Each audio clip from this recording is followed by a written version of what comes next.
Good morning, everyone. How's it going? Hope your day is going well so far.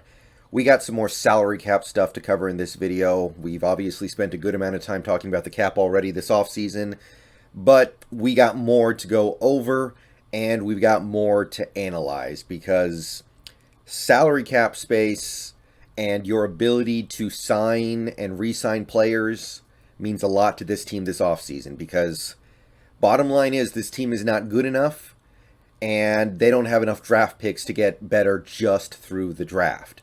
So if this team wants to get over the hump, then they need to hit free agency hard this offseason. I know it's suboptimal. I know it's not ideal. I know you're going to overpay. I know you're going to be paying for past performance in some cases, but it is what it is. So you got to hit free agency. And in order to do that, you got to have some cap space. And like I've said before, you can bend the rules of cap space, but you cannot break them. At a certain point, if you want something, you have to give up something in return. So the Seahawks have a lot of cap space as of right now. And there have already been a few articles written by others, like a Field Goals had one, and I think there's one on 12th Man Rising, where they go over the fact that, hey, we have a lot of cap space, but it's going to disappear pretty quickly because we're going to do this, we're going to do that, we're going to have to do this, we're going to have to do that. That's true. But I've already made a video with a list of cut candidates for the Seahawks where I went over the players who you could either trade or cut to save significant money on.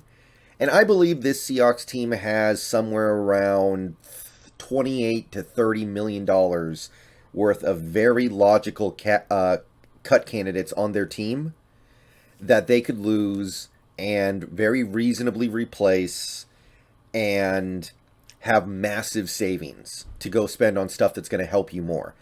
But that doesn't even touch the restructuring candidates. So you've got the guys who you could cut or trade to save money on.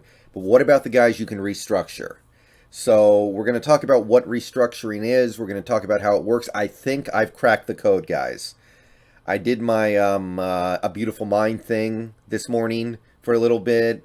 Just putting all these numbers up on my wall like that scene, and It's Always Sunny in Philadelphia. I think I cracked the code. I think I figured out how this restructuring thing works. We're going to see what kind of money we could save, what kind of cap hits we could save in 2022, and then we're going to decide which ones we would do because everything has a price. Nothing is free. Whatever you take, you got to give something back. All right, so restructuring in the NFL is basically, in layman's terms, you take a portion of the cap hit for a player for the current year and you move it to future years. So you're basically saying, I'm not going to take on this cap hit right now. I'm going to take it on down the line. I'm going to kick the can down the road. So I'm looking at a player and maybe I owe him 15 million against the cap in 2022, and I go like, I don't want to have 15 million against the cap for this player, but I want the player. So I'm going to restructure him so some of that cap space, some of that cap hit gets moved to a future year. And the way teams do this is they convert base salary to bonus. And any team can do this with any player. Most of the time, players don't even have an objection to it. In fact, I would argue that the players actually benefit from having their base converted to bonus because it makes it often harder to move on from that player later because there's more dead money associated with it. For instance, in the case of the one player on this team who could generate massive savings on his own with a restructure, Russell Wilson, it's been said many times that you don't even need to ask him permission to restructure. You just do it if you want to do it. So I don't think most players would have a big objection with a restructuring. However, you can only do it with a player who has multiple years left on his deal. So we can't do it with Carlos Dunlap. Can't do it with Poona Ford. You can't do it with anybody whose this year is their last year. 2022 is their last year. They need to have a multi-year contract. So that narrows down the list pretty quickly here. You also have to remove the players who you don't stand to gain anything from, right? Like, for instance, I guess you could technically restructure Jordan Brooks, but why? Like, that's silly. That's a waste. So when you take those guys out of the equation, you have 5 players left. You have 5 players who you could restructure to save money. And in most cases, it's a pretty trivial amount of money. But nevertheless, it's another way to generate cap space. So let's take a look at these 5 players. We'll take a look at what we can save. We're going to take a look at what we're going to have to give up on the other side and how bad that could be. And then everybody's going to make their own determination about what they feel like they would do, and then we'll see what the team actually does this offseason. But this is another way to generate cap space for teams that want to spend a little more in free agency, which should be us. All right, so Russell Wilson, $19 million in base salary this season, right? Now, the minimum base salary for a player with 10 or more years of NFL experience, which Wilson has, is $1.12 million. So you can take him all the way down to $1.12 million in base. That means everything left over, which is about $17.9 million, is convertible.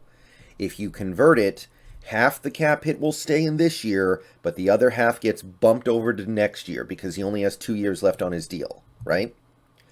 So you create almost $9 million in cap space in 2022. Now you increase the cap hit for Wilson in 2023 by that same amount. So in 2023, you're going to be paying him an extra $9 million against the cap that you currently don't have. However, it is worth noting that Wilson's not going to play on the last year of his deal. There's no way he's going to. He's going to want a new contract for sure.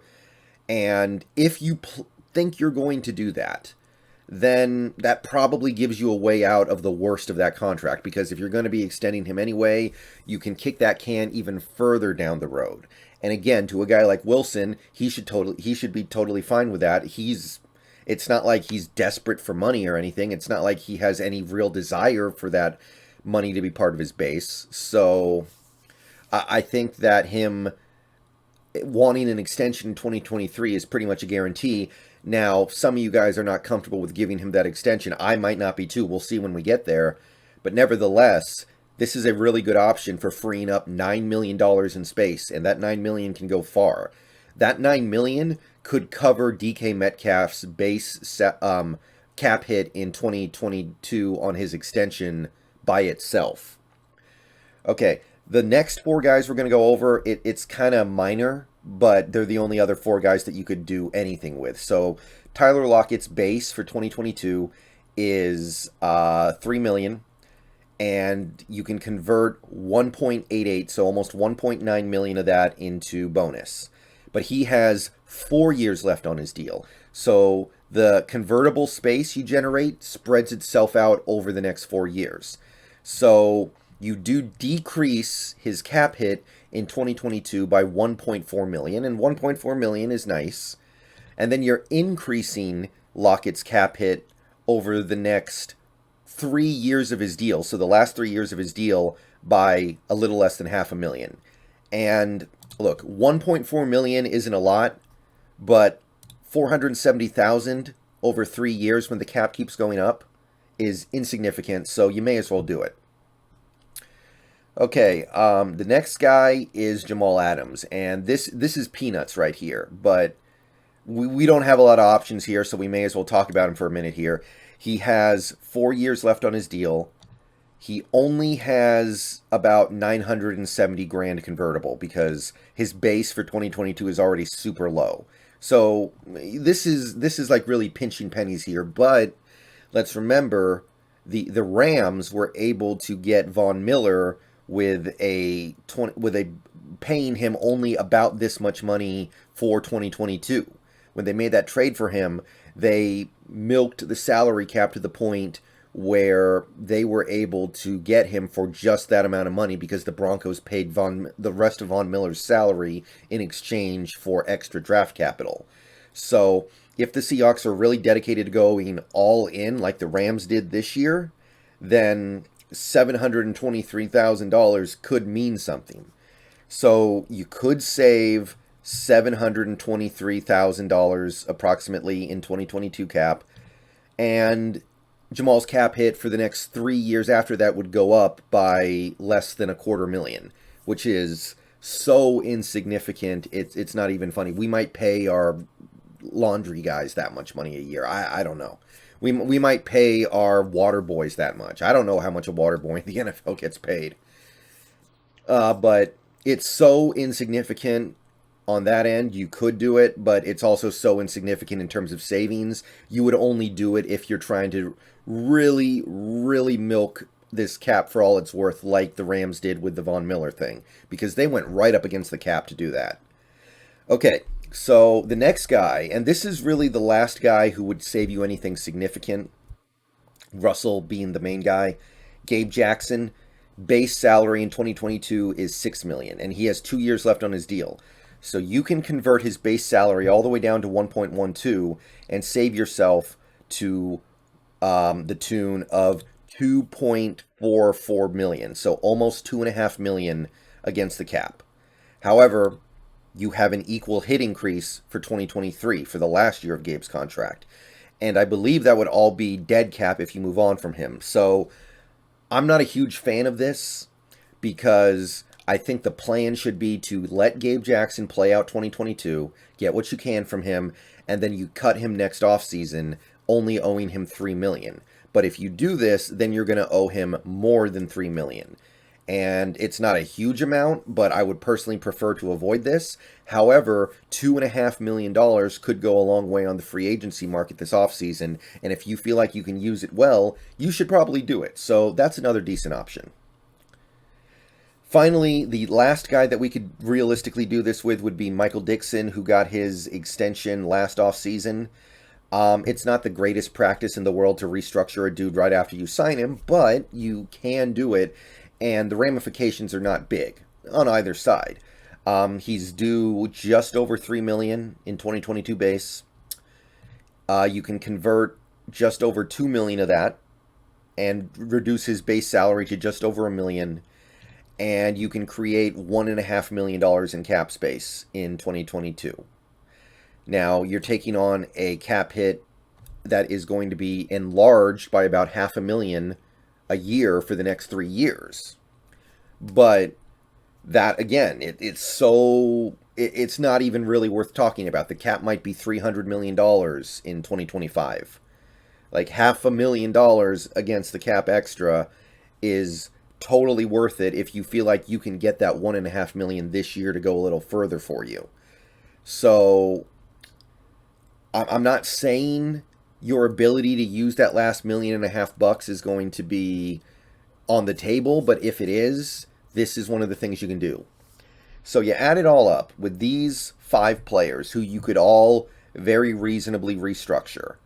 In fact, I would say the pros outweigh the cons when it comes to restructuring all 5 of these players if you are going to commit to trying to win a championship in 2022. If you do that, you save just over $15 million in 2022 against the cap. What could you do with an extra $15 million? On top of the approximately $25 to $28 million you could generate by making logical cuts with guys like Bobby Wagner, Chris Carson, and Jason Myers and LJ Collier. We'll talk more about that later, but between those two things, you are generating over $40 million, almost $45 million in additional 2022 cap space. And you're not losing anything that is irreplaceable because these guys are still going to be on the team. The only downside is that you're making it a little more expensive to keep them in future years, but I mean you can't will cap space out of nothing. And in a year where it's time to put up or shut up, a year where the Seahawks lost huge amounts of TV viewership, where they played in front of partially empty stadiums, uninterested fans, booing fans, where it really is time for this team to produce some good results or get out of here. Maybe it's time to just say, let's get every dollar we can and let's spend every dollar we can. So That's the restructuring menu for 2022. Let me know what you guys think. See you guys later. Go Hawks.